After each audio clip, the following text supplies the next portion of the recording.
The other day, me and my friends that are girls, we went shopping for antiques.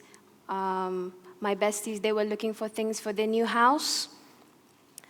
And then I was just tagging along, basically. And I found a box of candles. Candles that smelled really good. If you know who I am as a person, or if you're very close to me, I actually love candles that have like a very nice certain smell, lavender, you name it. So I was in my own little world, sniffing away, when my girlfriend said, "Oh, she's in her own world again. She's there again, staring into the distance, off into nowhere. Who knows what she's doing and what she's thinking about, just staring at a piece of candle for like a good, literally 5 minutes or more." Because it triggers, over time, in my life, a moment that inspired me to be here on this stage, on this day, talking to all of you. The red candle was ignorant and not knowing, actually was used in the past as a way of healing, a prayer for those who are still healing, especially those who we love. Little did I know that I was buying these candles a lot, and they were red, and I did not know that. So with that message in mind, that it is the power to heal, I hope that my sharing session today could allow you, as it allowed me, to heal together.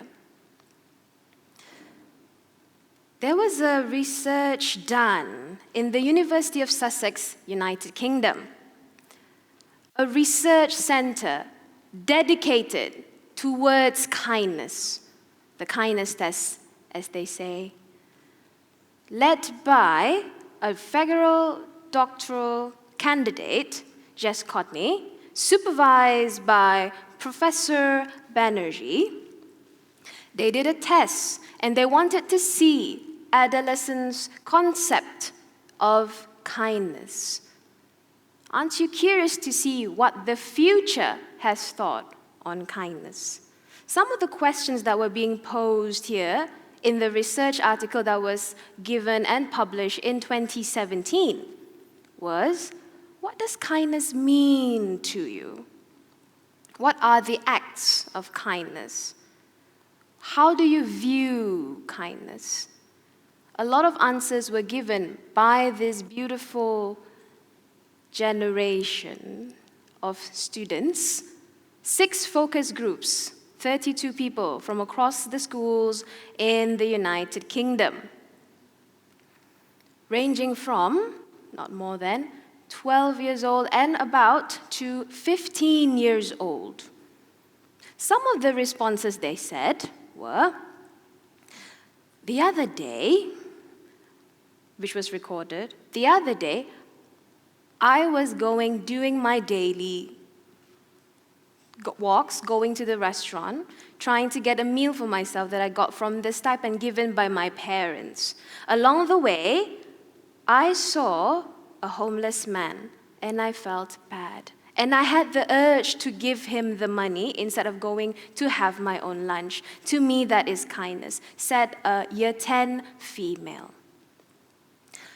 Another boy, year 7 male, said that I think kindness brings in helping others. The other day, I spoke to my father that smoking is bad, and I don't think it will benefit him in the long run. I helped him, and I guided him through step by step, and supported him all the way. That, to me, is kindness, he said, helping others.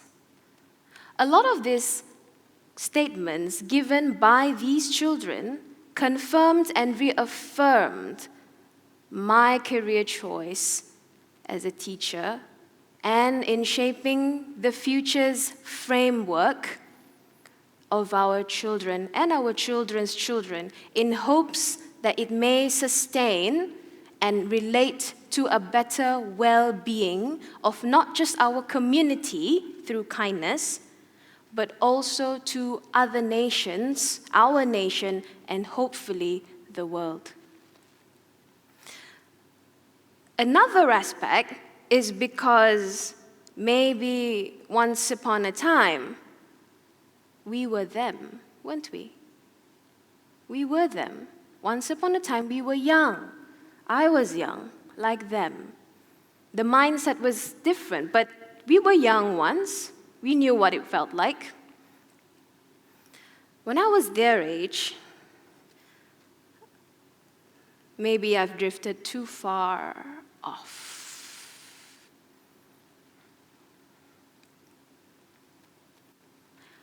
I was alone, thought to myself that I was alone, in a dark forest, in the darkest abyss you can ever think of. Funny, or maybe ironic, because people say that people who have the happiest smile, or people who tend to have a very supposedly blessed life, thought that he or she is always happy. But sometimes the best people who are happy hides the most saddest and deepest scar. Such a thing I was back then. I've come a long way, we all have. And I don't stand here alone, of course. I want to share with you a story that happened to me personally that inspired me to be on this stage today, a moment in time in my life, simple words given to me that told me we are never truly alone. The reason we are truly and feeling alone is because we tend to let it consume us. What is that? Pain. Us shackling ourselves to ourselves, not knowing and not seeing. In a way, I was blind to the love and abundance that was there and present. Blind. I was just 20 years old, just turning 20, and I was on a road to self-discovery. I volunteered myself and took, actually, some medical courses abroad. It was different, this course, completely to the other courses that I took. I took anatomy classes, cancer research, you name it. It was more academic. But this one challenged my EQ, my emotional side. Being in the psychiatric ward, when you see different patients each and every day along the months, can really take a very big impact towards you. Spending time with these people, I would say people who have different mental problems and illnesses, reaffirmed how I felt as an individual. Not just that, but also by helping them, they helped me reflect inwards. Outside of the hospital, we lost a few good people too. My friends lost their parents to an accident while we were studying abroad. That made me reflect inwards again and said, what if it was me? Would I be able to handle that?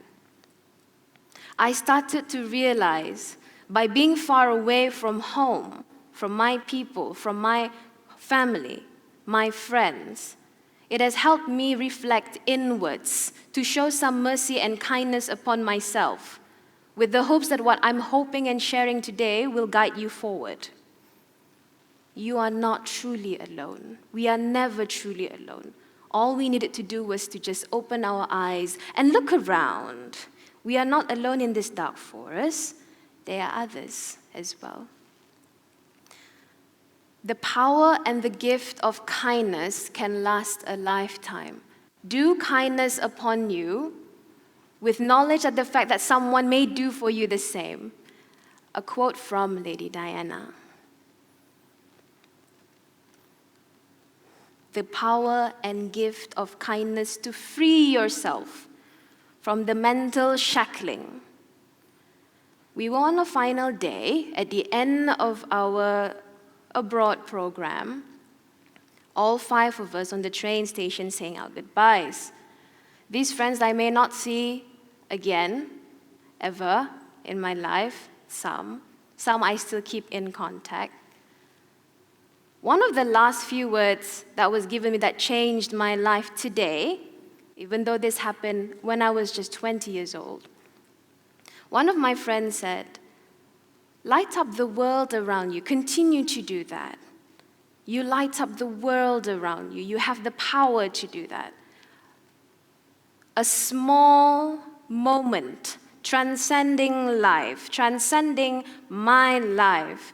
You needed just kindness from others for you to continue to light your pathway and your world.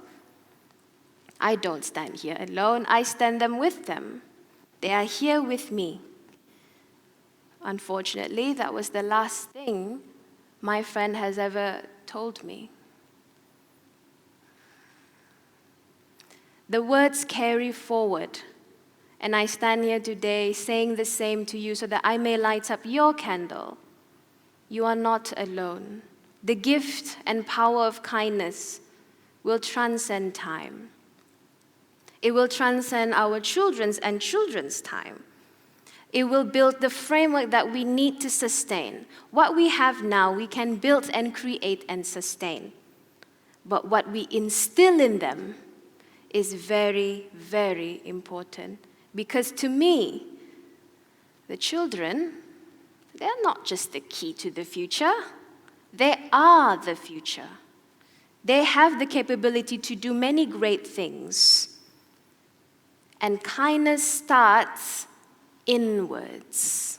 You have a need to reflect inwards for you to feel the kindness around you, for you to feel the abundance around you, for you to realize the power, the empowerment that you need and have and can and will do in order for you to break free. Libertad, freedom. However, this path is not for all. It may not need be for all, but we have to start somewhere. Talk to yourself like you would to someone you love. It's very important that no matter where we are, despite the conditions and situations, we be recentered, refocused on who we are. Just like the Michael Jackson song, the lyric goes, I'm starting with the man in the mirror. I'm asking him to change his way. No message could have been any clearer. If you want to make the world a better place, take a look at yourself and make the change. Such is the power of kindness. There's another saying. I'll translate for you. La vida es difícil, pero la vida es continua. Life is very difficult. We shouldn't make it even more difficult. But we must continue and go on. We have the power to do that. We have the power to change the framework of our children and our children's children because they are the key to the future. I choose to be human. I choose to be kind because that's what we are, human and kind. Thank you.